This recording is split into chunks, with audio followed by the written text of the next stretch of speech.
I took over Oxford Street with my digital fashion collection. This has to be the biggest project I've ever worked on. What's up, Fungies? It's Steffi, and I recently did something pretty wild. I took over Oxford Street. Yeah, my latest digital fashion collection is on London's busiest streets. And get this, it is on for a whole month. So if you're based in London and you're here in February 2025, make sure to check it out. This is hands down the biggest project I've ever worked on. I'm talking screens outside, screens inside. I basically created a whole digital fashion collection for an immersive experience for the first time. And today I'm gonna walk you through the whole process. Let's get into it. This project would not have been possible without Chloe.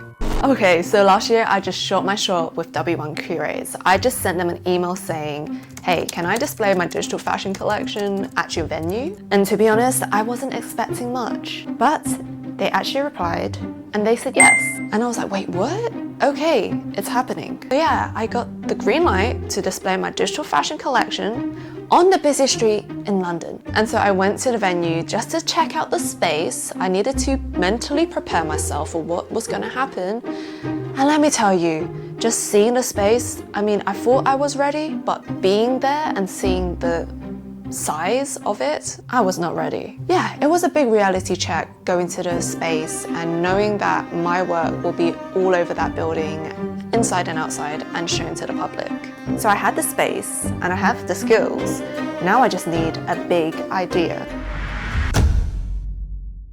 Alright, let's talk about concepts. I settled on a theme of yin and yang, two opposing energies in balance. Think about hot and cold, good and evil, light and dark. One can't be without the other. And this idea of balancing two opposing energies really interests me because as a British Chinese, I've always grown up with a mixture of cultures. So I felt like I wasn't British enough and I felt like I wasn't Chinese enough. I always felt like I was in the middle, like a chameleon, just balancing the two cultures. So this yin and yang project really spoke to me as it felt very close to how I view my identity. But I've come to realize that embracing both cultures, being British and Chinese, is my superpower. Think about it, without darkness, we wouldn't be able to appreciate light, right?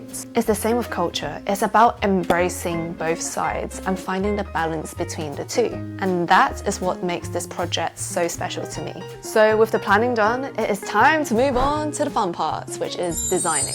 The yin and yang theme was my focus, and so I also wanted to blend the traditional Chinese design elements with modern streetwear. I also find this idea of balancing modern and traditional very interesting. Here's what I eventually came up with in Chloe. 6 looks for 2 avatars, showcasing the female and male energy. Each piece is meant to feel powerful yet calm, traditional yet modern. I'm literally obsessed with how it came out. I just want to quickly highlight the traditional Chinese design elements which I added to my designs. I incorporated pieces like the Mandarin collar, the qipao, and the Ma Mian Chuan, which gave those unique Chinese elements in my design. I always want to make sure that I'm blending modern with traditional in my outfits. But then, disaster struck. Remember I said this was my biggest project ever? Well, with that came my biggest challenge. I was very ambitious about having this grand vision of my project being built in Unreal Engine. If you don't know Unreal Engine, they are absolutely amazing for high quality 3D scenes, 3D animations, VFX, just all of that. They are top tier. But just one tiny problem. I had no idea how to use it. Yeah, I'm an absolute beginner. Days turned into weeks as I learned the software. The deadline was creeping closer and I was stuck in tutorial hell instead of creating. And so I had to make a tough call. Abandon Unreal Engine or risk my project not being finished on time? Hey, is that Unreal Engine? Hi, look, I'm sorry I have to say this, but it's not you, it's me. We just can't do this anymore. Anyways, jokes aside. So I ended up going back to Cinema 4D and Redshift because I knew how to work in that program. It is my baby. It's the first program that I learned in 3D, so I knew I could push the project forward quickly with that program. But then that wasn't the only problem. I'm about to show on the busiest street in London, and I'm not about to use those mix-and-mode animations which all the other 3D artists use. Like, we're gonna have to step it up a level. So I reached out to UKCPA, who specialized in traditional Chinese dance. And their movements were exactly what I needed. Their graceful, flowing movements would bring my digital fashion to life in a way that no other software could replicate. But then there was another plot twist. If I wanted to capture these beautiful movements, then I'm going to have to invest in motion capture technology. And we're talking serious money here, like $2,000 serious for a motion capture suit. This could have been game over, but sometimes the universe blesses you, and Move AI came in to help me and support me with this project. And so they lent me their motion capture technology, which didn't require a motion capture suit. But the support did not stop there. The universe just kept giving me support. Chloe, the company that I literally got inspired by to get into digital fashion, has agreed to sponsor me on this project. What is happening? Chloe, I love you. I'm ever so grateful. Till this point, I was doing everything by myself, but now I had people supporting me. I had brands and companies supporting me. I just couldn't let the team down. And so the pressure multiplied extravagantly, because now I had people who were expecting the best of my work.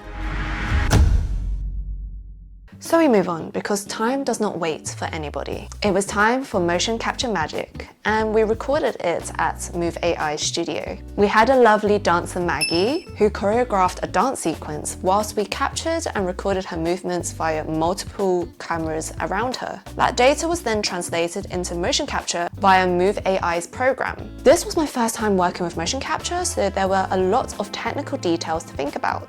We had to make sure movement had to be slow and smooth. Fingers or limbs could not be close to the body, otherwise, during simulation there may be some problems. We tried a few different ideas such as dancing, poses, and walking. All of these were captured, and it was time to see the final movement on my PC. The next step was applying that movement onto my avatars within Cinema 4D. I mean, look at this. Seeing the dance come alive on my avatars were pure magic. I did have to do some cleanup on the animations, which I had no idea how to do, but after a few YouTube tutorials, I got the hang of it. It wasn't hard, but it wasn't fun either. I swear, working in 3D is like 99% just working out technical issues, and then 1% creating and having fun. But after receiving the motion designs and then testing it in Chloe, I've realized that I had to simplify my designs in Chloe. For some reason, the simulation didn't like it when I had multiple layers of clothing on top of each other. Designs can also be too complicated, as we had to optimize for movement, which is totally different from creating a static pose or an image where the avatar is not going to animate. So the looks had to be changed, and they turned out like this. Once the looks were finalized, I had a lot of fun adding texture to the piece. I sketched this flowing graphic on my iPad to represent the energy within yin and yang, and I felt like it made the collection become even more cohesive. The masks were also fully designed to accompany each avatar. I even had time to create extra 3D assets to spice up the exhibition. And all of them were brought into Cinema 4D to be lighted and rendered. Let me tell you, at this point, I was working like a machine. Rendering probably took 2 weeks to complete, and my home office turned into an oven because I was cooking up the looks. Once everything was rendered, I had to be strategic of where I placed my renders, because with W1 Curates, they have these massive screens, but it's not just one big screen, they are actually multiple screens stitched together. Each angle of the render needed to make sense. So initially, I was going to use Unreal Engine and have one avatar that switched in between the looks, and have just one avatar go on a journey. But then I realized if I only had one avatar and it was on one side of the room, and if somebody was standing on the other side, they would completely miss what is happening on the other side. So I ended up playing with scale and different angles, playing at different times. This meant that no matter where you stood, you could see something happening. And it was important that the audience got the same message from all angles of the room. And this was probably the hardest part for me, was making sure that the compositions were balanced, that there wasn't too much of them, that they weren't too big or small. I needed to get the scale and the timing right. So then I headed to W1's office where I could test out these ideas. And that definitely helped. I needed to see how the animations look on the big screen, because there's a big difference working on a PC, on a computer, compared to a screen that is from ceiling to floor. Luckily, it turned out even better than I imagined. We made the final tweaks and finalized the marketing materials to get everybody hyped for the opening night. And finally, it was launch day. Seeing my designs on Oxford Street with people stopping to check it out is a literal dream come true. I'm honestly proud with how this turned out. I think it's not just a typical fashion show. I think it shows art, it shows culture, it shows fashion.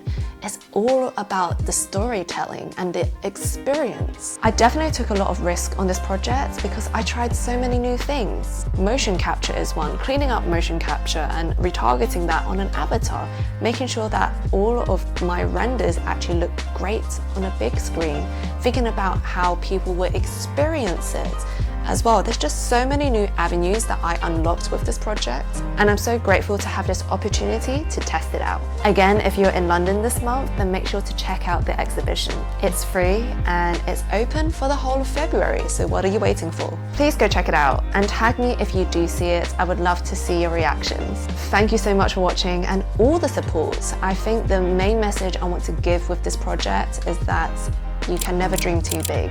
This project taught me so much, and it all just started from one email that I sent, hoping that I could even have this sort of opportunity. Big shout out to W1, Chloe, Move AI, and UK CPA. Thank you for your support. This project would have been impossible without their help. I'm so proud to be able to represent my Chinese heritage in the heart of London and also push digital fashion to new heights. Immersive digital experiences like this will only increase in the future. And as I am building my digital fashion brand, I'm hoping to be there when it all takes off. If you want to know more about my digital fashion journey, then check out my other videos on my channel. Let's keep in touch on Discord, Patreon, and Twitch, and I'll catch you in the next one.